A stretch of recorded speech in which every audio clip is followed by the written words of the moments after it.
नमस्कार दोस्तों, गुरुजी स्टडी में आपका स्वागत है। मैं अरविंद खंडेलवाल आपका स्वागत करता हूँ। मेवाड़ का फर्स्ट पार्ट अपन ने देख लिया था लास्ट वीडियो में। आज सेकंड पार्ट करने वाले हैं और जो फर्स्ट पार्ट था उसका ओवरव्यू भी अपन एक बार देखेंगे। मेवाड़ का सेकंड पार्ट में मैं जो है कुछ ट्रिक्स यूज़ करने वाला हूँ। आप शुरू से एंड तक इसको देखिए पूरे वीडियो को, तो आपको ट्रिक्स बहुत यूज़फुल रहने वाली है। और इस ट्रिक्स से आप कभी भी थ्योरेटिकल पोर्शन कोई भी याद करते हैं तो आपके माइंड में रहेगा वो, और आप इजीली याद कर पाएंगे उसको। ठीक है, तो ये आपके लिए बहुत बेनिफिशियल रहने वाला है। शुरू से एंड तक आप इस वीडियो को देखिए कंटिन्यू। और सबसे पहले अपन देख लेते हैं, इसका ओवरव्यू देख लेते हैं पुराना जो फर्स्ट पार्ट था उसका, ताकि आप कंटिन्यू कर पाएंगे। आप जो सेकंड पार्ट में आप इसको कंटिन्यू कर पाएंगे। आइए सबसे पहले देखते हैं अपन। ठीक है, तो मेवाड़ जो था, रावल और 24 शाखाएं बताई थी इसकी। ठीक है, लेकिन 2 शाखाएं मेन थी, तो 2 शाखाओं का अध्ययन करेंगे अपन। ठीक है, तो रावल शाखा और राणा शाखा। तो रावल शाखा में बप्पा रावल से शुरुआत हुई थी। इससे पहले जो मेवाड़ का संस्थापक माना गया था वो गुहिल था। ठीक है, गुहिल था। उसके बाद वास्तविक संस्थापक जो माना था वो बप्पा रावल था। बप्पा रावल के बारे में अपन ने देखा था। मैं आपसे क्वेश्चन भी पूछता रहूंगा बीच में, तो आप जब भी इस वीडियो को देखें तो कमेंट में जरूर से क्वेश्चन का आंसर दें। ठीक है, तो बप्पा रावल था। बप्पा रावल इनका नाम कालभोज था। ठीक है, और ये हरित ऋषि की गायें चराते थे। ठीक है, और हरित ऋषि के आशीर्वाद से इन्होंने मानमोरी को पराजित करके चित्तौड़ पे अपना अधिकार किया था। ये जानकारी कहाँ से मिलती है ये आप कमेंट बॉक्स में मुझे बताएंगे। ठीक है, अब बप्पा रावल के बाद जो आते हैं जैत्र सिंह आए थे, फिर उनके बाद तेज सिंह आए थे। जैत्र सिंह के लिए जो अपन ने देखा था भूतला का युद्ध था। तेज सिंह आए थे, श्रावक प्रतिक्रमण सूत्र चूर्णी जो ग्रंथ था इनके टाइम में रचा गया था। ठीक है, फिर समर सिंह आए थे। ठीक है, फिर रत्न सिंह आए थे जो 1303 में चित्तौड़ का पहला शाखा हुआ था, पहला शाखा। ठीक है, ये रत्न सिंह के टाइम में हुआ था। फिर बाद में रावल शाखा ही कंप्लीट हो गई थी। फिर आए थे अपने राणा शाखा। ठीक है, तो राणा शाखा में अपन ने देखा था कि पहले हमीर सिसोदिया, राणा शाखा में सिसोदिया वंश की शुरुआत हुई थी। ठीक है, हमीर सिसोदिया ने शुरुआत करी थी सिसोदिया वंश की 1326 में। फिर बाद में क्षेत्र सिंह आए थे। फिर महाराणा लाखा थे। लाखा के टाइम पे अपन ने देखा भी था कि लाखा के टाइम पे बहुत सी धन की बारिश हुई थी। समझ रहे हैं मेरी बात? लाखा नाम से ही लग रहा है कि लाखा, जैसे कि उदयपुर में जावर की खान मिल गई थी इनके टाइम पे। इनके दरबारी विद्वान को भी क्या नाम थे? धनेश्वर, जोटिंबट, धनेश्वर, नाम ही धनेश्वर। ठीक है, तो इस टाइप से पिछोला झील का निर्माण हुआ था इनके टाइम पे। ठीक है, उदयपुर में। इनके बाद मोकल हुए थे। मोकल के बाद अपने राणा कुंभा। अच्छा, मोकल में आपने राव चूड़ावाला, कुंवर चूड़ावाला देखा था आपने, मेवाड़ का भीष्म पितामह, वो मैंने बताया था आपको। ठीक है, इसके बाद कुंभा, राणा कुंभा। फिर बाद में कुंभा की हत्या कर दी थी इनके पुत्र उदा ने। ठीक है, उदा को पितरंता कहा था अपन ने, पितरंता कहते हैं मेवाड़ का। ठीक है, उदा कुछ टाइम के लिए ही थे, 1468 से 73 तक। फिर बाद में रायमल बने थे 1473 से 1509 तक। रायमल, इनके 3 बेटे थे, तो उनमें से एक था संग्राम सिंह या राणा सांगा। ठीक है, संग्राम सिंह या राणा सांगा एक ही नाम है। ठीक है, दोनों के संग्राम सिंह या राणा सांगा। यहां तक अपन ने क्लियर पढ़ लिया था पिछली वीडियो में। ठीक है, संग्राम सिंह तक, राणा सांगा तक। ठीक है, अब फिर बाद में क्या हुआ, लास्ट में संग्राम सिंह को इन्हीं के सामंतों ने जहर दे दिया था। रीजन ये रहा था कि ये जब ये होश में आए, खानवा के युद्ध के बाद जब ये होश में आए तो इन्होंने देखा कि मुगलों से ये हार चुके हैं। तो फिर बाद में इन्होंने अपनी हार का बदला लेने के लिए इन्होंने सभी सामंतों को इकट्ठा किया और बोले कि वापस युद्ध लड़ेंगे और वापस जीत हासिल करेंगे। लेकिन इनकी हालत इतनी खराब हो चुकी थी कि कुछ सामंत ऐसे थे जिनको विश्वास नहीं था कि अब युद्ध जीत पाएंगे। तो जो नहीं चाहते थे उन्होंने इसको जहर दे दिया और कालपी नामक स्थान पे इनकी मृत्यु हो गई। ठीक है, संग्राम सिंह, इनकी जैसे कि इनकी 2 बीवियां तो थी, जैसे कि एक बीवी थी, उनका बेटा था रत्न सिंह सेकंड। ठीक है, और एक बीवी थी कर्णावती या कर्मावती नाम था उनका। कोई कर्णावती बोलते हैं किसी जगह पे, किसी जगह कर्मावती बोलते हैं।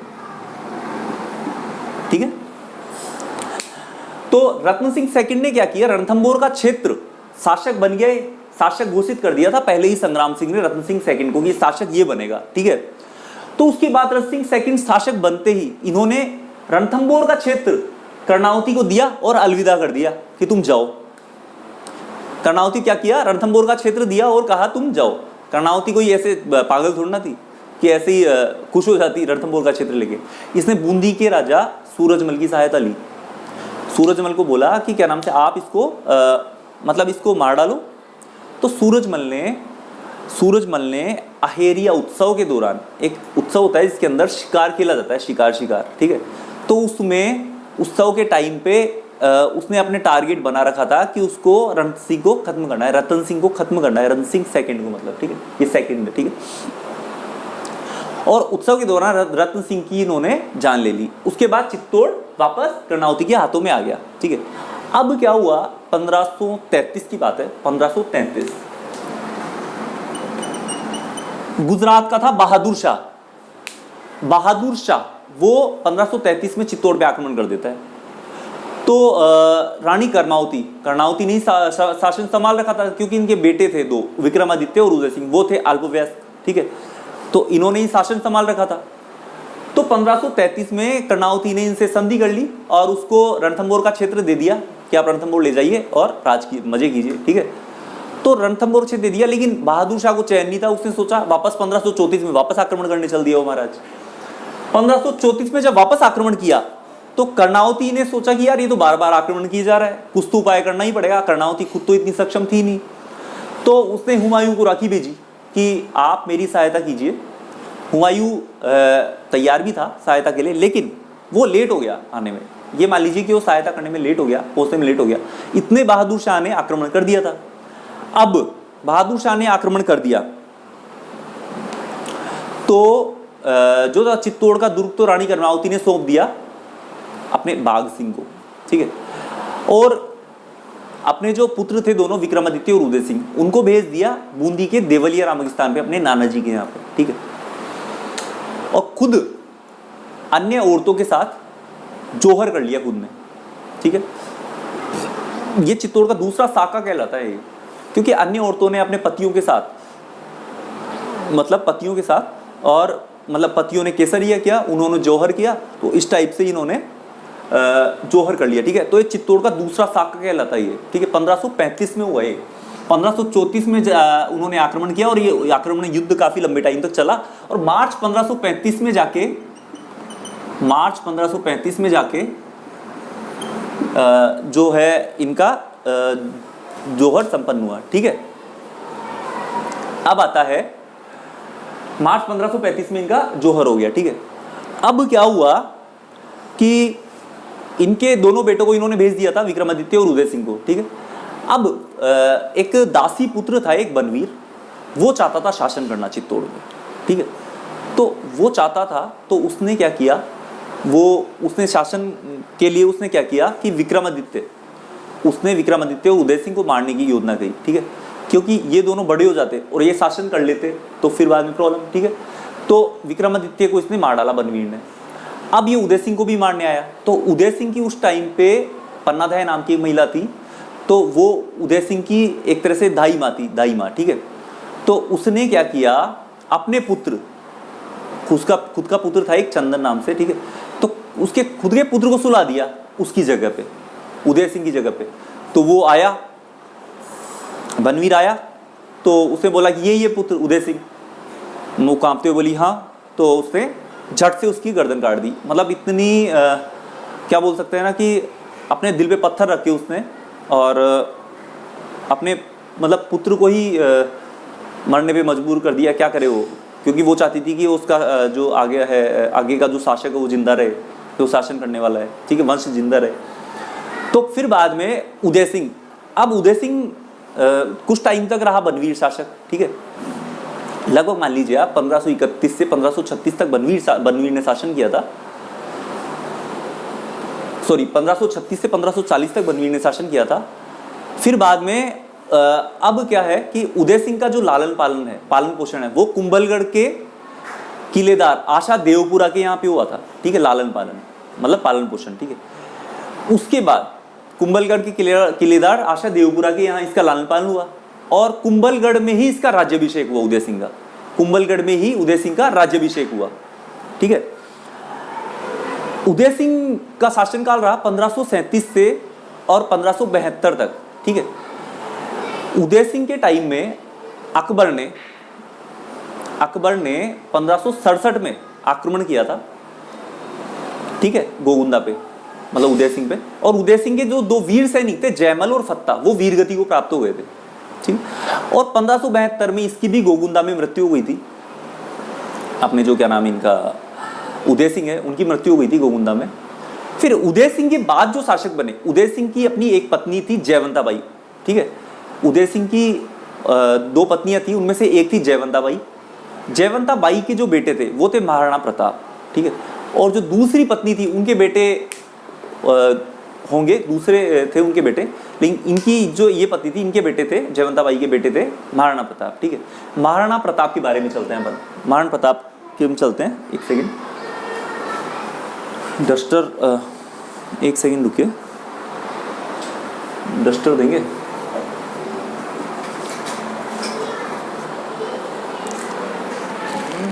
ओके, अपन एक बार इसको मैं मिटा रहा हूं, ठीक है।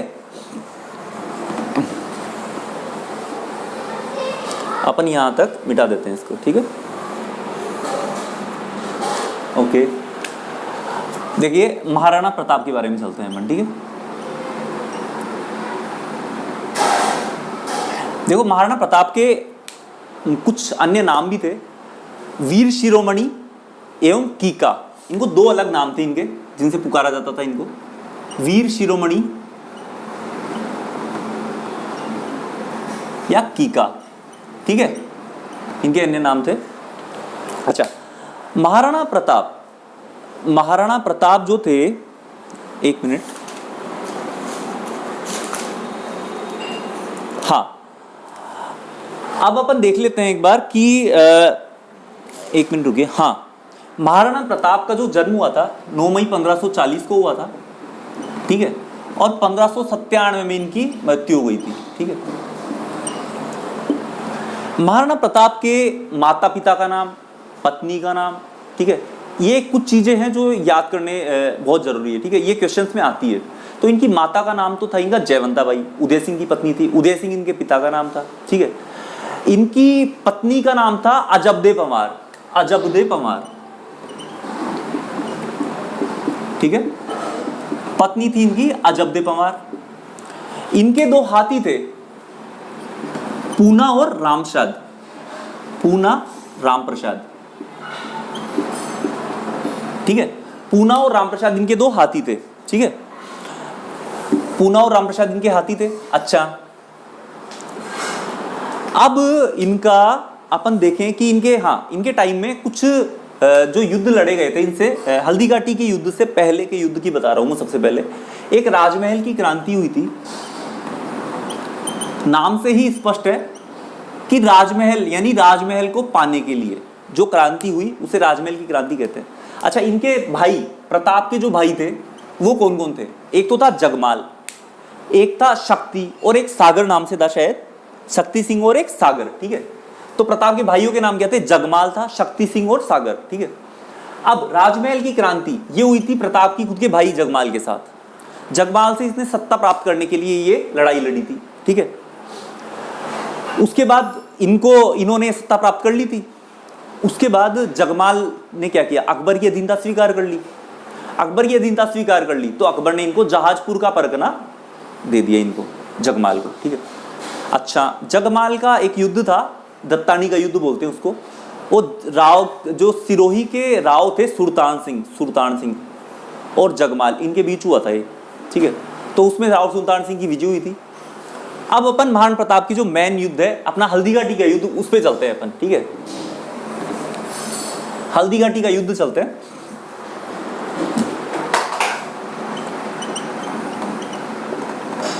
हल्दी घाटी का युद्ध। अच्छा, तो दोस्तों हल्दी घाटी का युद्ध था वो, वैसे तो क्या हुआ कि 18 जून 1576 को हुआ था ये, ठीक है। लेकिन एक पंडित गोपीनाथ शर्मा है, वो ऐसे बोलते हैं कि 21 जून 1576 को हुआ है, ठीक है। ये कंट्रोवर्सी है, क्वेश्चन में या तो 18 जून आएगा या 21 जून आएगा, ठीक है। तो उस हिसाब से आप टिक कर लीजिएगा, ठीक है। अब हल्दी घाटी का युद्ध था, ये कहाँ हुआ था? सबसे पहली बात तो ये हुआ था गोगुंदा और खमनोर के बीच। ये पड़ते हैं उदयपुर से राजसमंद के बीच, ठीक है, ठीक है। गोगुंदा पड़ता है उदयपुर में, खमनोर पड़ता है राजसमंद के बीच, ठीक है। अब हल्दी घाटी युद्ध के कई नाम हुआ करते हैं, कई नाम हुआ करते हैं हल्दी घाटी युद्ध के, पता है? कुछ इतिहासकार इसको अलग नाम से, इसको अलग नाम देते हैं, जैसे कि अब इसको अपन याद भी करेंगे इसको। तो सबसे पहले देखते हैं इसके नाम, एक सेकेंड। हल्दी घाटी के युद्ध के जो नाम हुआ करते हैं ना, वो अपन ऐसे याद करेंगे, गोखरू को थर्मस में बहा दो, ठीक है, गोखरू को थर्मस में बहा दो, ठीक है। ये इसकी ट्रिक रहने वाली है अपनी, ठीक है। देखो, गो से गोगुंदा का युद्ध बोलते हैं इसको, ख से खमनोर का युद्ध बोलते हैं, रे से रक्त तड़ाई बोलते हैं इसको,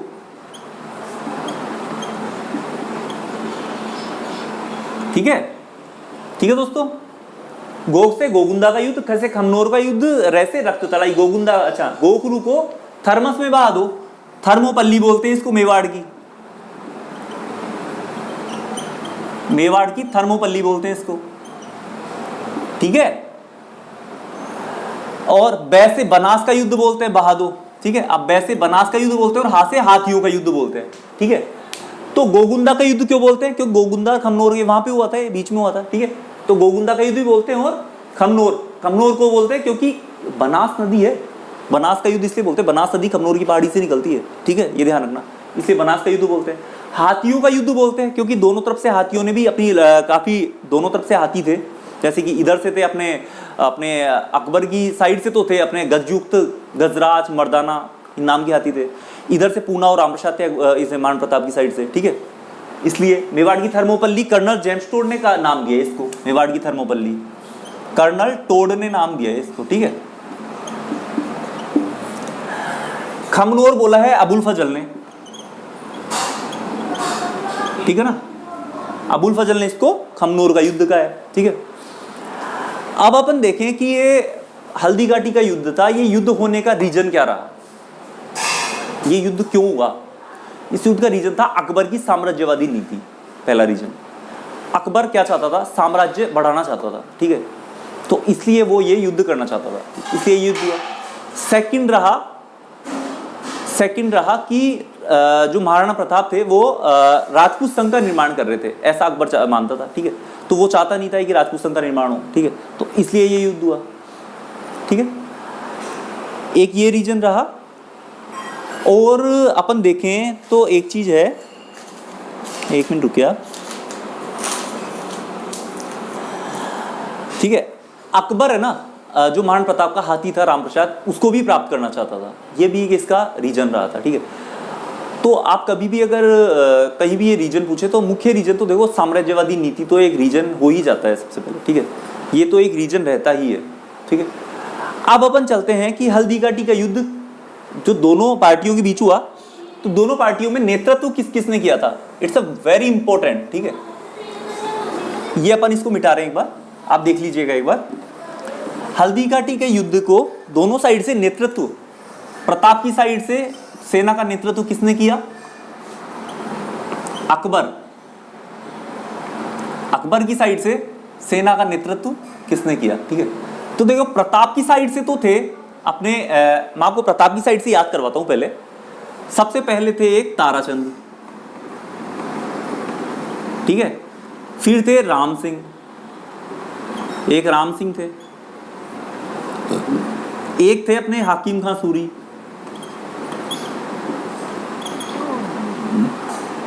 ठीक है, एक थे पुंजा नेता, पुंजा, और एक थे अपने झालाबीता, ठीक है। ये प्रताप की साइड से नेतृत्व करने वाले थे, ठीक है, अग्रभाग का सेना का। अब इसको याद रखने का क्या करें? तो आपने एक चीज नोटिस की, तारा में लास्ट में रा आ रहा है, ठीक है, तो रा से शुरू हो रहा है राम सिंह, अच्छा लास्ट में राम सिंह में है आ रहा है से शुरू हुआ हाकिम खां सूरी, याद हो गए ना। सबसे पहले तारा था, राम में राम सिंह, और है से लास्ट में हाकिम खां सूरी, याद हो गए। अच्छा पुंजा एक भील नेता था, ठीक है, पुंजा को आप अलग से याद कर लेंगे। पुंजा एक क्या भील नेता था, तो इसने भी इसका साथ दिया था, अच्छा, जय के बाद क्या आता है, अपने जो वर्णमाला है उसमें जय के बाद जय आता है ना, जैसे झरना, तो झाला बीदा, ठीक है। तो पुंजा और झाला बीदा, ठीक है। तो ये है पांचों थे जो इनके नेतृत्व करने वाले थे। अच्छा, अकबर की साइड से मान सिंह आया था, ठीक है, और इसके दो थे, मेहत्तर खां और आसिफ खां, ये मैन थे। अब इनको याद कैसे करें? अरे भैया सिंपल है, बिल्कुल सिंपल। मांझा मियां, मांझा मी और अरे मियां मांझा, ये तो याद कर लेंगे, और ये मांझा मियां, तो आप माइंड में मांझा मियां याद रखेंगे ना, तो अकबर की साइड से ये याद हो जाएंगे आपको, ठीक है। आसिफ खां है ये, ठीक है, मांझा मियां। अब आते हैं अपन, ये अकबर की साइड से थे, ठीक है। अब अपने जो 1578 में, अच्छा ये तो हो गया इनके बीच युद्ध, ठीक है। इनका कोई निर्णायक निकला नहीं कि कौन जीता कौन हारा, कोई निर्णय नहीं निकला, ठीक है। अच्छा, एक जो महाराणा प्रताप है, उन्होंने कभी अकबर की अधीनता स्वीकार नहीं करी या मुगलों की अधीनता स्वीकार नहीं करी। ये एक ऐसे पहले शासक थे जिन्होंने मुगलों की अधीनता कभी स्वीकार नहीं की, ठीक है। अब 1578 में शाहबाज खां के नेतृत्व में, शाहबाज खां को मतलब कुंभलगढ़ पे अधिकार के लिए, कुंभलगढ़ अभियान के लिए भेजा था अकबर ने, ठीक है। उसने 3 बार प्रयास किए लगभग, और 3 बार प्रयास के बाद करीब उसने है ना जो इस पे जो है कुंभलगढ़ के किले पे अपना अधिकार किया, ठीक है। अच्छा, अब आते हैं जो है, हाँ एक चीज और है, एक बहुत इंपॉर्टेंट चीज है, एक बार इसको मिटा रहा हूं, आप देख लीजिएगा, ठीक है। एक इंपॉर्टेंट चीज है कि महाराणा अकबर ने कौन कौन से शिष्टमंडल भेजे महाराणा प्रताप को समझाने के पर्पज से, ठीक है। तो सबसे पहला था, उसने भेजा जलाल खां, जलाल खां के नेतृत्व में एक शिष्टमंडल भेजा कि भैया अधीनता स्वीकार कर लो मेरी, ठीक है। फिर बाद में भेजा मान सिंह, फिर बाद में भेजा भगवंत दास, फिर भेजा टोडरमल, जमा भगटोड़, भटोड़, कुछ भी याद कर लो यार, सिंपल है, जमा भटोड़, भटोड़ जम गया, कुछ भी XYZ आप याद कर सकते हैं इजीली, माइंड में बस इमेज बनाइए आप, इमेज बनाते ही इजीली याद हो जाएगा आपको, ठीक है। तो ये 4 शिष्टमंडल थे, इनको सीक्वेंस से याद करना है आपको, ये सीक्वेंस से याद करना जरूरी है, ठीक है। इसके बाद अब अपन देखते हैं कि जो था 1578 में शाहबाज खां, जैसे कि मैंने आपको बताया कि कुंभलगढ़ पे अधिकार के लिए गया, वो 3 बार प्रयास के बाद कोई उसका वो कुंभलगढ़ पे उसने अधिकार किया, ठीक है। अब 1582 में एक दिवेर का युद्ध होता है, 1582 में दिवेर का युद्ध होता है। दिवेर का युद्ध कर्नल जेम्स टोरनी से मेवाड़ का मैराथन का है, इसे दिवेर का युद्ध हो, ठीक है। इसमें दिवेर के युद्ध में इधर से अपने जो था अकबर की साइड से सुल्तान खां, अकबर के चाचा थे सुल्तान खां, उन्होंने दिवेर का प्रशासक नियुक्त कर दिया था, मतलब अकबर ने सुल्तान खां को दिवेर का प्रशासक नियुक्त कर दिया था, ठीक है। लेकिन महाराणा प्रताप ने गुरिल्ला पद्धति का प्रयोग करते हुए दिवेर के युद्ध में अपनी विजय प्राप्त करी, ठीक है। और ये पहला युद्ध था कि प्रताप ने मुगलों के विरुद्ध अपनी विजय हासिल की, ठीक है। तो ये दिवेर का युद्ध हो गया, इसे कर्नल जेम्स ने मेवाड़ का मैराथन का है दिवेर के युद्ध को, ठीक है। अब अपन दिवेर के युद्ध के बाद 1584 में जो था अपने अकबर था, उसने जगन्नाथ कछवाहा को वापस इसके समझाने के लिए भेजा, लेकिन वो नहीं माना। 1585 में इसने महाराणा प्रताप ने चावंड को अपनी राजधानी बना ली, ठीक है, चावंड को। और उसके बाद 1597 में महाराणा प्रताप की मृत्यु हो गई थी, 1597 में, ठीक है। तो ये महाराणा प्रताप की पूरी हिस्ट्री थी, ठीक है। अब अपन चलते हैं, महाराणा प्रताप का पूरा हिस्ट्री था ये। अच्छा, प्रताप के दरबारी चित्रकार और साहित्यकार कौन थे? तो प्रताप के दरबारी साहित्यकार थे, उनका नाम था मथुरा के चक्रपाणी मिश्र, ठीक है। इसको भी आप इजीली याद कर सकते हैं, इमेज बनाइए आप, ठीक है, कि चक्र, पहले प्रताप के टाइम में क्या करते थे साहित्यकार होते थे, वो चक्र को शाही में डुबोते और चक्र से लिखते थे, ठीक है। तो इमेज बनाएंगे ना तो आपके दिमाग में याद आ जाएगा आपको तुरंत कि मथुरा के चक्रपाणी मिश्र यार साहित्यकार थे, ठीक है। तो इन्होंने विश्व वल्लभ नामक ग्रंथ की रचना करी थी। प्रताप के दरबारी चित्रकार थे निसारदीन, निसारदीन, निसारदीन, ठीक है, ये दरबारी चित्रकार थे प्रताप के, ठीक है। अब अपन प्रताप की ये अपन ने पूरा पढ़ लिया है। इसके बाद अपन चलते हैं, प्रताप के बाद अमर सिंह बने थे, ठीक है। ये देखो प्रताप हमने कंप्लीट कर लिया है। अब आते हैं अमर सिंह। अमर सिंह फर्स्ट भी बोल सकते हैं अपन इनको। अमर सिंह का देखे अपन तो इसने जहांगीर से युद्ध लड़ा था। इसके टाइम में जहांगीर थे, जहांगीर से उटाला का युद्ध लड़ा था। एक उटाला के युद्ध में इसको पराजित भी किया था अमर सिंह ने जहांगीर को। फिर जहांगीर ने अपनी हार का बदला लेने के लिए और अपने खुर्रम, अपना बेटा था खुर्रम, उसको शाहजहां भी बोलते हैं, उसको इसके पास भेजा मेवाड़ अभियान के लिए, इसके पास जो है। फिर अमर सिंह और जो है जहांगीर या जहांगीर के बीच संधि हुई थी एक 1615 में। उस संधि के तहत कुछ शर्तें रखी गई थी दोनों के बीच। वो शर्तें क्या थी कि अब आगे से वो शर्तें ये थी कि चित्तौड़ की किलेबंदी नहीं की जाएगी, चित्तौड़ की किलेबंदी नहीं की जाएगी आगे से, ठीक है, सुरक्षा के लिए चित्तौड़ किलेबंदी नहीं करनी है। अच्छा, कोई भी जो मेवाड़ का जो मेन शासक है वो मुगल दरबार में उपस्थित नहीं होगा, उसका युवराज उपस्थित हो सकता है, ठीक है, एक ये था। और मुगल और मेवाड़ के बीच वैवाहिक संबंध स्थापित नहीं होंगे। ये तीन संधियां थी, तीन शर्तें थी संधि की, ये संधि की गई, ठीक है। अमर सिंह के बाद जो शासक बनते हैं वो अमर सिंह के पुत्र बनते हैं कर्ण सिंह।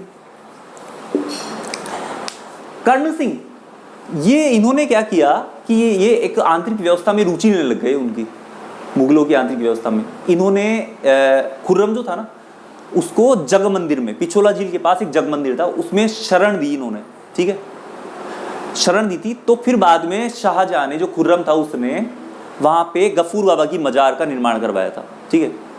ये कर्ण सिंह की कहानी थी। कर्ण सिंह के बाद जो आते हैं वो आते हैं जगत सिंह।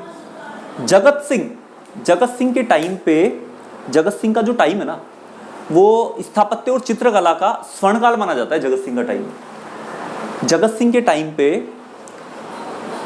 ये मानिए आप कि चित्तौरी ओवरी या तस्वीरोरा कारखाना, ये सामूहिक चित्रशाला का निर्माण हुआ था जगत सिंह के टाइम पे, ठीक है, उदयपुर में। चित्तौरी ओवरी, ठीक है, या तस्वीरोरा कारखाना,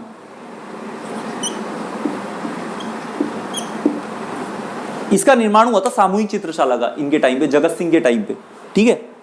और जगत सिंह ने मुगल मेवाड़ संधि का खुलकर उल्लंघन किया था, ठीक है। जगत सिंह के बाद जो आते हैं वो आते हैं राज सिंह।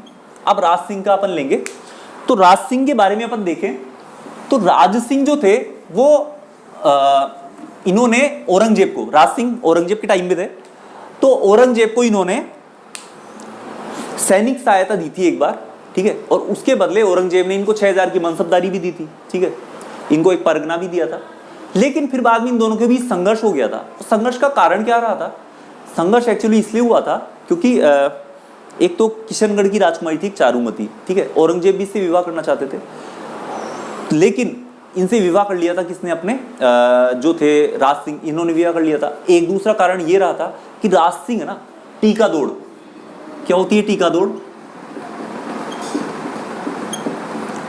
टीका दौड़ मतलब होता है वर्ष का पहला शिकार, ठीक है, वर्ष का पहला शिकार। तो टीका दौड़ के बहाने ये राज सिंह क्या करते थे? औरंगजेब को, औरंगजेब के जो मुगल सूबे थे, मुगल प्रांत थे, उनको लूटना शुरू कर दिया था इन्होंने। एक ये कारण रहा था इन दोनों के बीच संघर्ष का। तीसरा कारण ये रहा था कि जो राज सिंह थे, तीसरा कारण ये रहा था कि एक सेकंड रुकिए,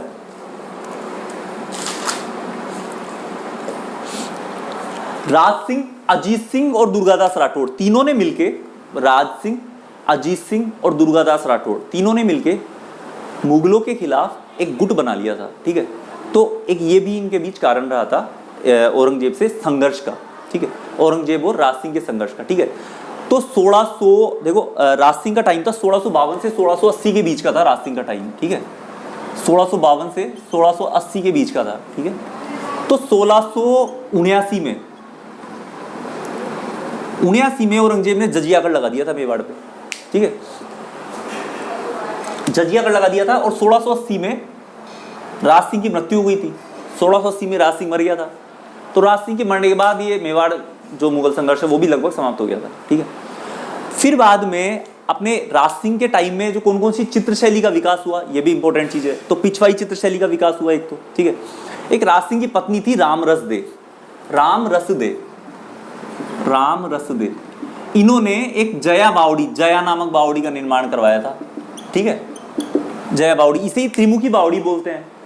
ये इसका निर्माण करवाया था इन्होंने अपने राजसमंद में, राजनगर में, ठीक है। इनके बाद आते हैं, राज सिंह के बाद आते हैं अपने जयसिंह। तो जयसिंह आते हैं इसके बाद। जयसिंह जो है, देखो राज सिंह कंप्लीट है, ठीक है। इसके बाद आते हैं अपने जयसिंह।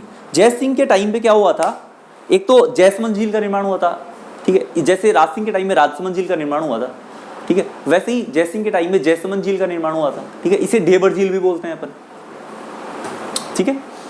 और जयसिंह ने इसको मतलब अजीत सिंह को सैनिक सहायता ना देने का वचन दिया कि भाई मुगलों को, कि औरंगजेब को, मतलब औरंगजेब को उसने ये वचन दिया कि वह अजीत सिंह को, जो मारवाड़ का शासक था, उसको सैनिक सहायता नहीं देगा, ठीक है। तो एक तरह से मतलब उसने ये कोई अच्छा थोड़ा किया है, ठीक है। अब जयसिंह के बाद जो आते हैं, जयसिंह का टाइम पीरियड था 1680 से 1698 तक रहा था जयसिंह, ठीक है। 1680 से 1698 तक रहा था। फिर जयसिंह के बाद जो आए थे वो थे अमर सिंह सेकंड। जयसिंह के बाद जो आए थे वो थे अमर सिंह सेकंड, ठीक है। अच्छा, अमर सिंह सेकंड के टाइम में क्या रहा, अमर सिंह सेकंड के टाइम पे दोस्तों एक देबारी समझौता हुआ था। देबारी समझौता क्या था, 1707 में हुआ था ये, ठीक है। ये हुआ था मेवाड़, मारवाड़ और आमेर, इन तीनों के बीच हुआ था ये समझौता। मेवाड़ से कौन थे, अमर सिंह सेकंड थे, ठीक है। मारवाड़ से अजीत सिंह थे और आमेर से सवाई जय सिंह थे, ठीक है। अब इसको मैं थोड़ा डिटेल में तुम्हें एक अलग से पूरा लेक्चर लूंगा इसका कंप्लीट देबारी समझौते का, तो ये आप तब देखिएगा। अभी तो मैं स्किप कर रहा हूँ, इसको ज़्यादा नहीं बताऊंगा। अभी ये था कि अमर सिंह सेकंड की जो पुत्री थी ना चंद्रकुंवरी, उससे इसने विवाह कर लिया था, ठीक है, अजीत सिंह ने, उससे सवाई जय सिंह ने, ठीक है। और इसने वचन दिया आमेर के सवाई जय सिंह ने कि मेरे से, हम दोनों से जो पुत्र होगा ना उसे ही आमेर का शासक बनाया जाएगा, ठीक है। तो इन दोनों के बीच फिर बाद में इन दोनों से पुत्र हुआ था, वो आमेर में पढ़ेंगे आप, जो ईश्वरी सिंह और वो माधो सिंह वाला जो मैटर था वो पढ़ेंगे आप बाद में। तो ये हुआ था, ठीक है। और ये जो देबारी समझौता हुआ ना, इसमें आपस में इन्होंने समझौते किए थे कुछ, ठीक है। तो मैं इसका देबारी समझौते पूरा एक लेक्चर लूंगा कंप्लीट, बड़ा सा, ठीक है। तो उसमें आपको कंप्लीट समझाऊंगा मैं देबारी समझौता। तो इसके आप ये याद रख लीजिए कि 1707 में इसके टाइम में जो जैसे अमर सिंह सेकंड था, इसके टाइम में देबारी समझौता हुआ था जब ये मेवाड़ में शासन था, ठीक है। उसके बाद जो है अमर सिंह के बाद जो आता है वो संग्राम सिंह सेकंड आता है। तो संग्राम सिंह सेकंड का देखिए अपन, तो संग्राम सिंह सेकंड के टाइम में 1734 में एक भीलवाड़ा में एक हुडा सम्मेलन आयोजित किया गया था। हुडा नामक जगह पर एक सम्मेलन आयोजित किया गया था। यह आयोजित क्यों किया था, यह आयोजित इसलिए किया था क्योंकि ये लोग थे मराठों से आतंकित थे। मराठे जो थे वो परेशान करके रख रखा था मराठों ने, ठीक है। तो मराठों से बचने के लिए इन्होंने एक सम्मेलन आयोजित किया और इसकी अध्यक्षता करनी थी संग्राम सिंह द्वितीय को। लेकिन संग्राम सिंह द्वितीय को इसके सम्मेलन की जिस दिन डेट थी उससे पहले ही इनकी मृत्यु हो गई थी। तो इसकी अध्यक्षता करी थी अपने संग्राम सिंह सेकंड के बाद जो आएंगे जगत सिंह सेकंड ने करी थी इनकी अध्यक्षता, ठीक है। लेकिन ये सम्मेलन असफल रहा था, इसमें इनको कोई फायदा नहीं हुआ। फिर इसके बाद जगत सिंह सेकंड जो शासक बन गए थे, जगत सिंह सेकंड एक ऐसे शासक थे जिनके टाइम में मुगलों ने मेवाड़ से कर वसूला था, ठीक है। ये एक ऐसे शासक थे, ठीक है। और जगत सिंह सेकंड के बाद जो थे भीम सिंह शासक बने थे, भीम सिंह। और भीम सिंह का मैं बताऊं आपको, एक सेकेंड, भीम सिंह शासक बने थे, ठीक है। भीम सिंह के टाइम पे 1818 में यूरोपियंस और मेवाड़ के बीच एक संधि हुई थी, ठीक है, सहायक संधि। और उसमें मेवाड़ की साइड से तो अजीत सिंह चूड़ावत ने हस्ताक्षर किए थे, जो आसिंद के थे, ठीक है, आसिंद के थे अजीत सिंह चूड़ावत, ठीक है, भीम सिंह की ओर से हस्ताक्षर किए थे उस संधि पे। और मुगलों की ओर से यूरोपियंस की ओर से चार्ल्स मैटकॉफ ने हस्ताक्षर किए थे 1818 में, ठीक है। सहायक संधि पे हस्ताक्षर किए थे, ठीक है। ये एक मोस्ट इंपॉर्टेंट चीज, ये आपको याद रखनी है, ठीक है। तो दोस्तों ये मेवाड़ का इतिहास आपका कंप्लीट होता है। और ये आपको लेक्चर कैसा लगा आप जरूर से कमेंट में बताएं, जरूर से जरूर। इस अगर आपको अच्छा लगा हो तो इसको लाइक करें, सब्सक्राइब करें और शेयर जरूर से जरूर करें, ताकि हमें मोटिवेशन मिलता रहे और नेक्स्ट वीडियो आपके लिए हम लाते रहे, ठीक है। अब नेक्स्ट में आमेर का इतिहास लाऊंगा, ठीक है। इसके बाद ओके, अलविदा लेता हूँ आपसे, बाय, टेक केयर, ठीक है।